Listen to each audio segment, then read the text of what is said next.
إنما كان قول المؤمنين إذا دعوا إلى الله ورسوله ليحكم بينهم أن يقولوا سمعنا وأطعنا وأولئك هم المفلحون ومن يطع الله ورسوله ويخشى الله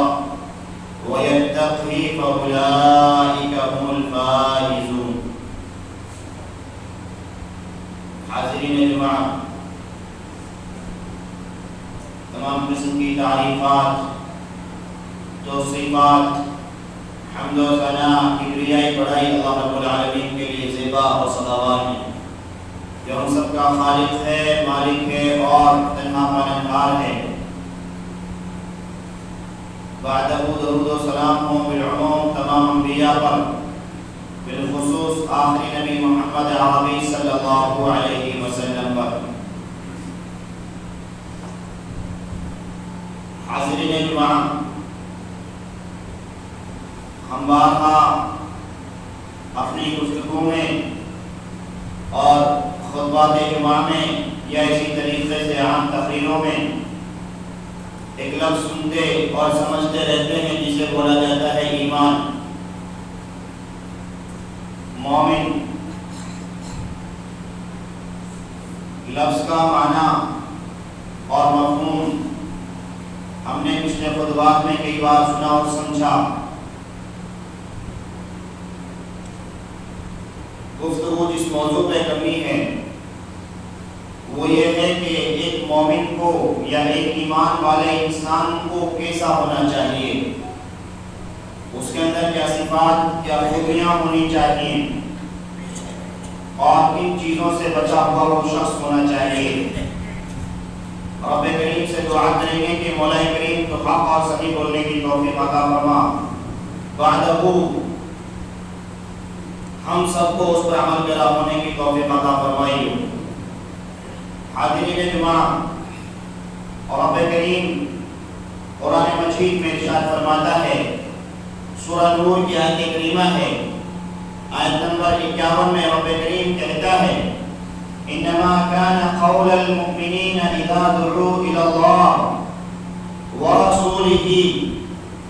لیحکم بینہم، کہ مومنین جب ان کو اللہ کی طرف اور رسول کی طرف بلایا جاتا ہے اس لیے تاکہ یہ ان کے درمیان فیصلہ کر دیں، ان یقولوا سمعنا واطعنا، تو یہ کہتے ہیں کہ ہم نے سنا اور ہم نے اطاعت کی، واولئک هم المفلحون، اللہ رب العالمین کہتا ہے کہ یہی لوگ کامیاب ہیں، یہی لوگ کامیابی پانے والے ہیں۔ ومن یخشى اللہ ومن یطع اللہ ورسولہ ویخشى اللہ، اللہ رب العالمین اگلی آیت کریمہ میں کہتا ہے کہ جو اللہ کی اطاعت کریں اور رسول کی اطاعت کریں، ویخشى اللہ، اللہ رب العالمین سے خوف کھائیں، ویتقی، اور اللہ رب العالمین کا تقوی اختیار کریں، فاولئک هم الفائزون، یہ لوگ کامیاب ہونے والے ہیں۔ دونوں آیت کریمہ میں جب معنی اور مفہوم پر غور کرتے ہیں تو معلوم ہوتا ہے کہ اللہ رب العالمین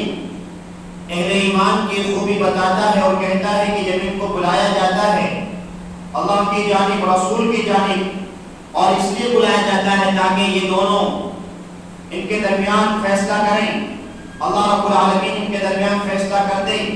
رسول اللہ صلی اللہ علیہ وسلم ان کے درمیان فیصلہ کر دیں۔ فیصلہ کب کیا جاتا ہے، فیصلہ کہاں کیا جاتا ہے؟ اگر اس بات پر غور کریں تو معلوم ہوگا کہ جہاں متنازع پایا جاتا ہو، اختلاف پایا جاتا ہو، لڑائی اور جھگڑا پایا جاتا ہو، دو گروہ بن جائیں، دو گروہوں میں سے ایک گروہ اپنی بات کی تصدیق کرے، اپنی بات کو صحیح تسلیم کرے، اور اس کے برعکس دوسرا گروہ، دوسرا طبقہ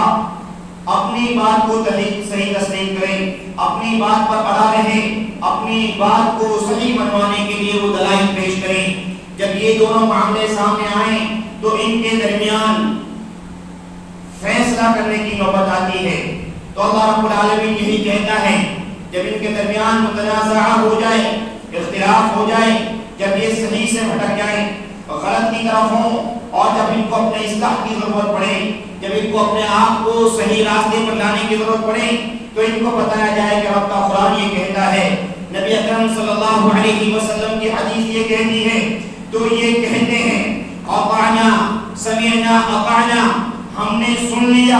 ہم نے رب کا قرآن سن لیا، ہم نے نبی اکرم صلی اللہ علیہ وسلم کی حدیث مبارکہ کو سن لیا، اور سننے کے بعد اطعنا، ہم نے اطاعت کی۔ آیت کریمہ پر غور کیجیے، اللہ رب العالمین کہتا ہے ان کو رسول کی طرف بلایا جاتا ہے، ان کو اللہ کی طرف بلایا جاتا ہے، لِيَحْكُمَ بَيْنَهُمْ۔ اگر ہم تھوڑا سا آگے جانیں اور جاننے کی کوشش کریں تو معلوم ہوتا ہے دو کی بات ہو رہی ہے، ایک اللہ کی بات، دوسرے رسول کی بات۔ اسی طریقے سے حکم کا معاملہ ہے تو حکم کے لیے بھی دونوں کی بات ہونی چاہیے کہ رسول جس چیز کا حکم دیں، یا رسول جس چیز کا فیصلہ کریں، اللہ جس چیز کا فیصلہ کریں، تو اللہ رب العالمین کو یہاں یہ بات کہنی چاہیے تھی لِيَحْكُمَا بَيْنَهُمْ، کہ وہ دونوں جب اس چیز کا فیصلہ کر دیں، جس چیز کا فیصلہ کریں تو یہ اس کو تسلیم کریں۔ حالانکہ اللہ رب العالمین نے اس کے برعکس کہا ہے لِيَحْكُمَا، کہ وہ فیصلہ کر دیں،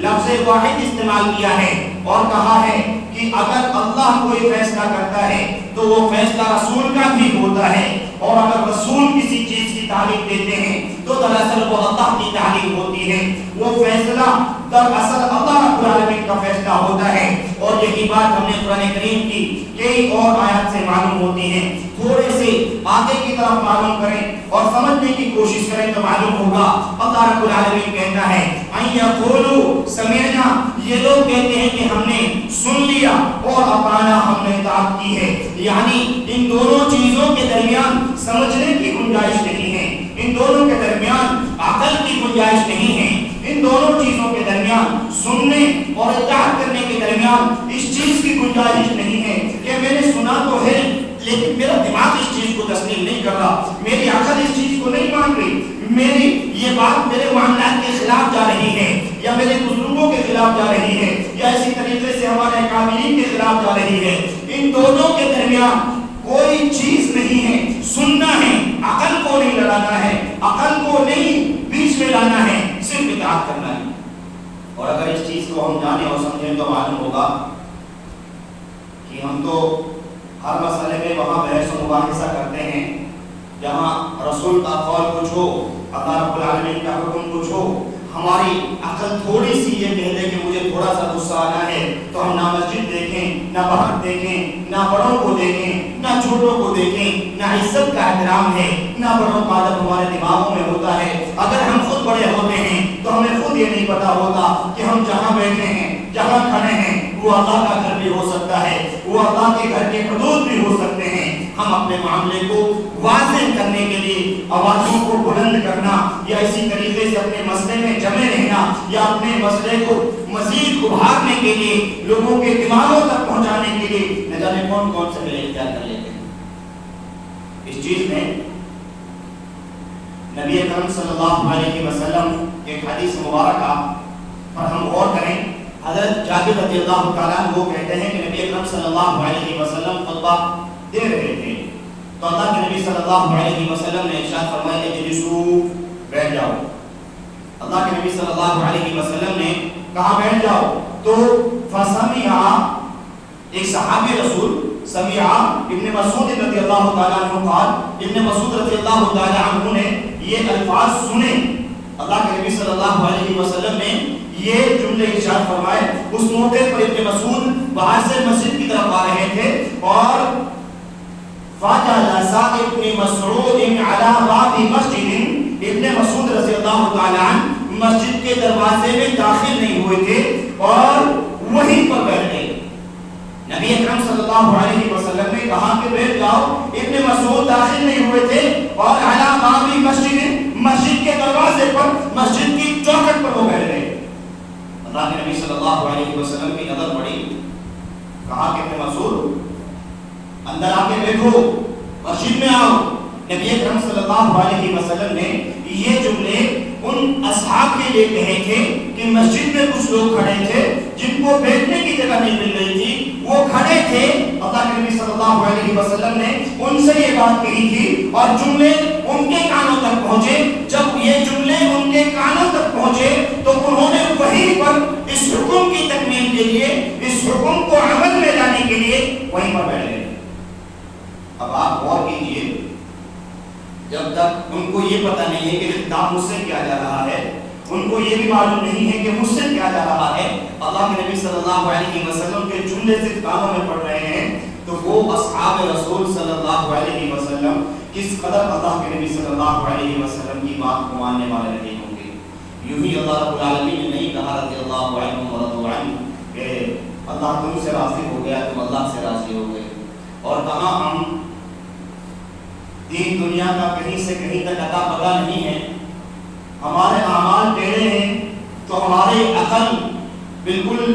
صحیح کے خلاف ہے, اور اس کے بعد بھی ہم اپنی باتوں کے لیے اس قدر اڑے اور جمے رہتے ہیں, اور ہم نہ جانے کیسی کیسی زمانے اختیار کر گزرتے ہیں, ہمیں محسوس تک نہیں ہوتا یہ تعلیمات جنہیں چھوٹی چھوٹی تعلیمات کے لیجیے ہمیں ہر لمحہ ہر جگہ اور ہر موقع پر بتایا جائے, اس کے بعد بھی ہمیں یہ محسوس تک نہیں ہوتا کہ اس کے برعکس رسول اللہ کی کوئی تعلیم ہو سکتی ہے, یا اس کے علاوہ اللہ کے نبی صلی اللہ علیہ وسلم کا کوئی دوسرا حکم ہو سکتا ہے. آپ اور ہم ایمان کے کس درجے کو لے کر کے بیٹھے ہوئے ہیں, یا ہمارے پاس مومن ہونے کی کون سی صفت ایسی ہے جس کو لے کر کے ہم بڑے غرور میں ہیں اور بڑے گھمنڈ میں ہیں, اور اپنے آپ کو بڑا نمازی سمجھ کر کے, بڑا مومن اور بڑا مسلمان سمجھ کر کے ہم کون سے دینوں کو اختیار کرتے ہوئے دوسروں کو ذلیل و رسوا کرنے پر لگے رہتے ہیں. شاید اس چیز کا اندازہ ہمیں خود بھی نہیں ہو سکتا. ایک عقل ہے اور جس کو لے کر کے ہم نہ جانے کہاں کہاں حاوی ہوتے ہیں, اور اپنے عقل کے ذریعے سے, اپنے دماغ کے ذریعے سے نہ جانے کون کون سے مسائل کو اختیار کرتے رہتے ہیں. بلکہ آپ شریعت پر غور کریں تو معلوم ہوگا شریعت میں عقل کا کوئی معاملہ نہیں ہے. شریعت نے عقل کو سمجھائی نہیں ہے, شریعت نے عقل کو کوئی مقام نہیں دیا ہے. مثال کے طور پر ایک حدیث مبارکہ ہے, اور وہ یہ ہے کہ اگر آپ نے موزے پہنے ہوئے ہیں تو ان موزوں پہ آپ مسح کرنا چاہتے ہیں تو مسح کیجئے, اور مسح کرنے کا طریقہ بتایا کہ آپ اپنے پیروں پر اوپر سے ہاتھ پھیر لیجئے, مسح ہو جائے گا. اب اس کے برعکس اگر عقل دہرائیں تو سوچ یہ کہتی ہے کہ گندگی ہو یا غلاظت ہو, پیر کے نیچے کی حصے کی طرف لگتی ہے, تو اس لیے مسح نیچے کی طرف ہونا چاہیے. عقل یہ کہتی ہے, لیکن شریعت یہ کہتی ہے, طریقہ محمد صلی اللہ علیہ وسلم یہ کہتا ہے کہ مسح اوپر سے ہوگا. اب اس پہ نہیں, میرے یہ مسئلہ سمجھ میں نہیں آ رہا, میں نہیں مانتا اس چیز کو, تو یہ شریعت کا معاملہ نہیں ہے, یہ اس چیز کا مسئلہ ہے کہ اس شخص کی عقل خراب ہو گئی ہے, اسے کسی اچھے ہاسپٹل میں اپنے آپ کو دکھانا چاہیے. تو معلوم یہ ہوتا ہے کہ شریعت میں عقل کا وجود نہیں ہے, نقل کا معاملہ ہے. نقل کیا کہتی ہے, اللہ رب العالمین کا حکم کیا کہتا ہے, نبی اکرم صلی اللہ علیہ وسلم کی تعلیمات کیا کہتی ہیں. آپ یوم احد کی طرف جائیے, ایک صحابی رسول ہے سعد ابن ربیع, وہ جنگ میں لڑ رہے ہیں اور لڑتے لڑتے بڑے زخمی ہو گئے, اور جب زیادہ زخمی ہوئے تو ان کے پاس کچھ صحابہ آئے, یوں کہہ لیجیے آخری سانس کو لے رہے ہیں. جب صحابہ کو دیکھا تو صحابہ نے پوچھا کہ کیا حال چال ہے, کیفیت کیا ہے, تو انہوں نے بجائے اس کے وہ جواب دیں, انہوں نے کہا کہ یہ بتائیے نبی اکرم صلی اللہ علیہ وسلم کیسے ہیں. اس جنگ میں اللہ کے نبی صلی اللہ علیہ وسلم کی افواہ ہوئی تھی کہ آپ کو مار دیا گیا ہے. تو کہا کہ ٹھیک ہے, کوئی مسئلہ نہیں ہے, خیریت سے ہیں. تو انہوں نے جب یہ چیز سنی اس کے بعد کہا کہ اگر اللہ کے نبی صلی اللہ علیہ وسلم کو کوئی تکلیف پہنچے اور تم میں سے کسی شخص کی بھی آنکھ پھڑپھڑاتی رہے, تم میں سے کوئی شخص بھی زندہ رہے, یعنی وہ آخری وقت میں ہیں اور آخری وقت میں نصیحت کر رہے ہیں کہ اگر ایسا ہوتا ہے, اللہ کے نبی جب کوئی پہنچتا ہے اور تمہاری آنکھیں پھڑپھڑا رہی ہوں, تم زندہ ہو, تو یاد رکھنا میں بروز قیامت تمہارے گھر بار پکڑ لوں گا اور اللہ رب العالمین کے سامنے تمہاری شکایت کروں گا کہ اللہ تعالیٰ یہ لوگ زندہ تھے اور میرے نبی کو تکلیف پہنچی تھی، میرے نبی کو زخمی کیا گیا تھا، کہا میرا حال دیکھ لو اور میری کیفیت دیکھ لو، میں دنیا سے جا رہا ہوں اور بتا رہا ہوں اگر اللہ کے نبی کو کسی طریقے کی تکلیف پہنچتی ہے تو تم لوگ اس وقت بچنا اس چیز سے کہ میں تمہارا گریبان نہ پکڑ لوں۔ یہاں مسئلہ بالکل برعکس ہوتا ہے۔ اگر معاملات دوسروں کی طرف سے، مخالفین کی طرف سے یا کفار کی طرف سے کوئی ایسا ہے کہ مسلمانوں پر کسی طریقے سے ایسا لگے کہ ان پر ظلم ہو رہا ہے تو یہ لوگ، ان لوگوں کا ایمان بڑا تازہ ہو جاتا ہے، بڑے ایمان والے بن جاتے ہیں۔ ان کی زبانوں پر شکایتیں، ان کی زبانوں پر مخالفتیں، ان کی زبان پر بغاوتیں آ جاتی ہیں، لیکن جب ان کے یہاں رسول کی تعلیمات کو ٹھکرایا جائے، ان کے یہاں جب رسول کے احکام کو روندا جائے، ان کے گھروں میں جب غیر شرعی اعمال کیے جائیں تو یہ لوگ پکے سچے مومن ہوتے ہیں اور پکے سچے مسلمان ہوتے ہیں اور ان کے ایمان پر، ان کے اسلام پر کسی طریقے کا فرق نہیں پڑتا ہے۔ بتائیے ہم ایمان کے کون سے درجے ہوئے کہ شہادتی ان محمد عبدہ و رسولہ، کہ وہ شخص جو کہے کہ میں اللہ کے رسول صلی اللہ علیہ وسلم کو رسول مان رہا ہوں، فی ستۃ شروط، اس کے لیے 6 شرطیں ہیں، اس کے لیے 6 شرطیں ہیں۔ اگر وہ 6 شرطوں کو مانتا ہے تو وہ اپنے آپ کو اس کیٹیگری میں لے کر کے آئے کہ وہ اللہ کے نبی کی بات کو مانتا ہے، اور اگر وہ نہیں مانتا ہے تو وہ غور کرے کہ وہ کون سے اسلام پر عمل کرتا ہے اور وہ کون سے رسول کو رسول مانتا ہے۔ وہ شاید 6 شرطیں کیا ہیں؟ وہ 6 شرطیں ہیں کہ اعتراف رسالتی رسول اللہ صلی اللہ علیہ وسلم بالقلب، نبی اکرم صلی اللہ علیہ وسلم کی رسالت کا اعتراف کرنا اپنے دل کے ذریعے سے، اور جب اعتراف میں دل ہو جائے تو پھر ناجائز امور کی دل میں جگہ نہیں رہتی، غیر شرعی چیزوں کی دل میں جگہ نہیں رہتی، دل تسلیم نہیں کرے گا پھر غلط چیزوں کو، دل کسی کی غیبتوں کو، دل کسی کی عزتوں کو اچھالنے کو، دل ایسی چیزوں کو جو زمین میں، جو معاشرے میں فساد پھیلا رہی ہوں، ان چیزوں کو تسلیم نہیں کرے گا۔ اور اگر تسلیم کر رہا ہے اس کا مطلب یہ ہے کہ یہ پہلا پوائنٹ، اس میں ہم لوگ کمزور ہیں، اور اسی چیز کو کہا جائے تو پھر مزید مخالفتیں ہو جاتی ہیں، ہمارے ایمان پر سوال پیدا کر رہے ہیں۔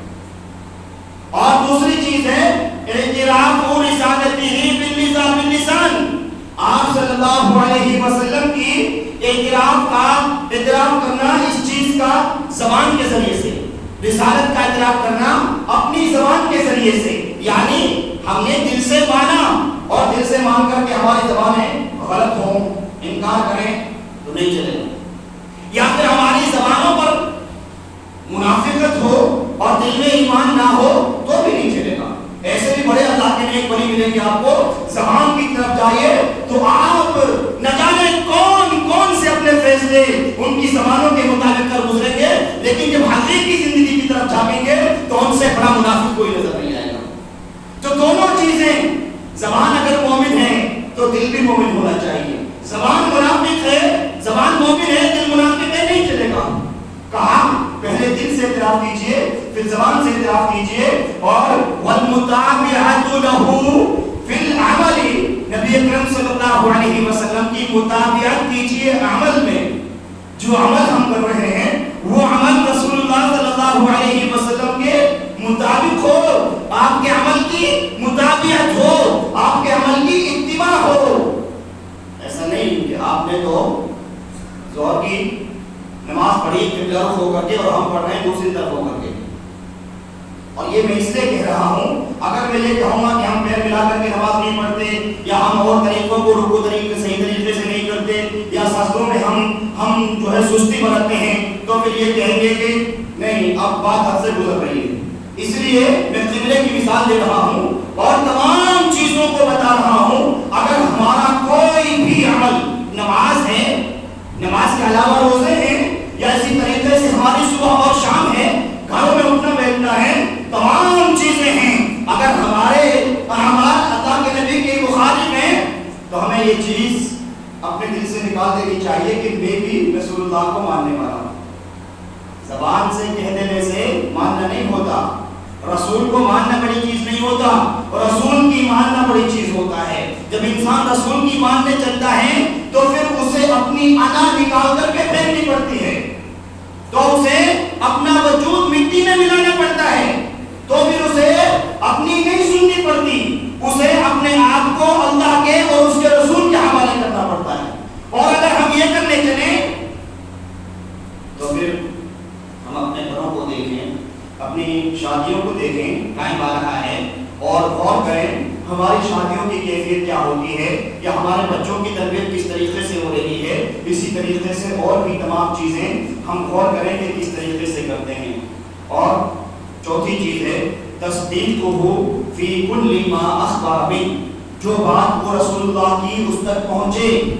اس چیز کی وہ تصدیق کریں۔ رسول اللہ صلی اللہ علیہ وسلم کی کوئی بھی بات پہنچے اس کی وہ تصدیق کرے، اس کو وہ تسلیم کرے۔ مثال کے طور پر ایک واقعہ جسے معراج کا واقعہ کہا گیا ہے، اس کے بارے میں لوگوں نے اور منافقوں نے بڑی کھیل کود مچائی اور بڑی مخالفت کی، اور کچھ مومن بھی اس کے شکار ہوئے کہ رات میں یہاں سے وہاں گئے، وہاں سے پھر آسمانوں پر گئے، جنت اور جہنم کی سیر کی، صبح سے پہلے یہاں بھی آ گئے۔ ایسے کیسے ہو سکتا ہے؟ عقل کے خلاف بات ہے، لیکن اللہ کے نبی صلی اللہ علیہ وسلم کا ارشاد ہے تو ماننا سمجھنا پڑے گا، ماننا پڑے گا، اپنے آپ کی عقل کو روکنا پڑے گا۔ یہ چوتھی چیز۔ اور پانچویں چیز محبتہ اشد من محبت نفس، آپ صلی اللہ علیہ وسلم کی محبت تمام نفس سے زیادہ ہو، تمام نفسوں میں من مال سے زیادہ ہو، والولد اولاد سے زیادہ، والد سے زیادہ، والناس اجمعین اور تمام لوگوں سے زیادہ ہو۔ اور جب ہم اس پوائنٹ پر غور کریں گے تو معلوم ہوگا کہ ہمارے دلوں میں محبت ماں باپ کی تو خیر نہیں ہوتی۔ جب ہم جوان ہو جاتے ہیں تو ہم خود نہ جانے کون کون سے خدا بن جاتے ہیں، لیکن ہم کیسی کیسی محبتوں کو اور کون کون سی چیزوں کو اپنے دلوں میں رکھتے ہیں، اور صرف چھوٹی سی چیز کے لیے ہم اللہ کے رسول کی بڑی بڑی باتوں کو ٹھکرا دیتے ہیں۔ ہمیں صرف کہیں بیٹھنا ہو 10 منٹ کے لیے، بیٹھنے کی وجہ سے لا یعنی بیٹھنا ہو، کوئی خاص کام بھی نہ ہو، صرف باتیں چل رہی ہیں، بیٹھے رہنے دیجیے، ایسے موقع پر ہم فرض نمازوں کو جماعت کے ساتھ چھوڑ دیتے ہیں۔ نہیں ہوتا ہے؟ ہوتا ہے، مانے نہ مانے الگ مسئلہ، لیکن ہوتا ہے ایسے ہی۔ تو کیا معلوم ہو تمام محبتوں سے زیادہ رسول اللہ صلی اللہ علیہ وسلم کی محبت انسان کے دل میں پائی جاتی ہو۔ اور تقدیم قولہ علی قول احب، تمام قول سے زیادہ، تمام لوگوں کی باتوں سے زیادہ وہ رسول اللہ صلی اللہ علیہ وسلم کی بات کو مقدم رکھے، اور رسول اللہ صلی اللہ علیہ وسلم کی بات کو تمام لوگوں کی بات سے زیادہ بہتر جانے، تمام لوگوں کی باتوں سے زیادہ بہتر کر جانے۔ یہی بات اللہ رب العالمین نے قرآن مجید میں کہی ہے، یا ایھا الذین آمنوا لا تقدموا بین یدی اللہ ورسولہ واتقوا اللہ، تم اللہ رب العالمین سے، رسول اللہ سے آگے نہ بڑھو بلکہ ان کو مقدم رکھو۔ ان کی باتوں کو مقدم رکھنا، اور جب ان کی باتوں کو مقدم رکھنا ہے تو پھر ہمارے اپنے شوق کیسے پورے ہوں گے؟ اس چیز پر ہم خود سوال کر سکتے ہیں اور پوچھ سکتے ہیں۔ تو میں بتانا یہ چاہ رہا تھا اہل ایمان کو، مومن کو کیسا ہونا چاہیے، یہ تمام چیزیں اس کے دل و دماغ میں ہونی چاہیے، یہ تمام مثالیں اس کے پاس ہونی چاہیے، یہ تمام چیزیں اس کی سامنے ہونی چاہیے کہ اگر میں مومن ہوں، میں صرف ایک اللہ کو مان رہا ہوں، میں رسول اللہ صلی اللہ علیہ وسلم کی رسالت کو تسلیم کر رہا ہوں، تو میرا کوئی وجود نہیں ہے، میری کوئی حیثیت نہیں ہے، میں کہیں کا منتری نہیں ہوں، میں کہیں کا بڑا نہیں ہوں، میں صرف اللہ رب العالمین کے دین کی پیروی کرنے والا ہوں، میں رسول اللہ صلی اللہ علیہ وسلم کی احکام کی پیروی کرنے والا ہوں۔ آپ صلی اللہ علیہ وسلم کی حدیث مجھ تک پہنچے تو میرے تمام مسائل ختم ہو جانے چاہیے، تمام لڑائیاں، تمام ضد، تمام طرح کی انا میرے دل و دماغ سے نکل جانی چاہیے۔ اگر کوئی بات رہنی چاہیے تو وہ یہ رہنی چاہیے کہ میرا رب یہ کہتا ہے، میرے رسول یہ کہتے ہیں، اور میرے لیے کسی چیز کا کوئی وجود ہے، میرے لیے کوئی عمل قابل قبول ہے، میرے لیے کوئی عمل ایسا ہے جس کو میں مانوں تو وہ اللہ کا حکم ہے، رسول اللہ صلی اللہ علیہ وسلم کی حدیث ہے۔ میرے عزیزو، ضرورت اس بات کی ہے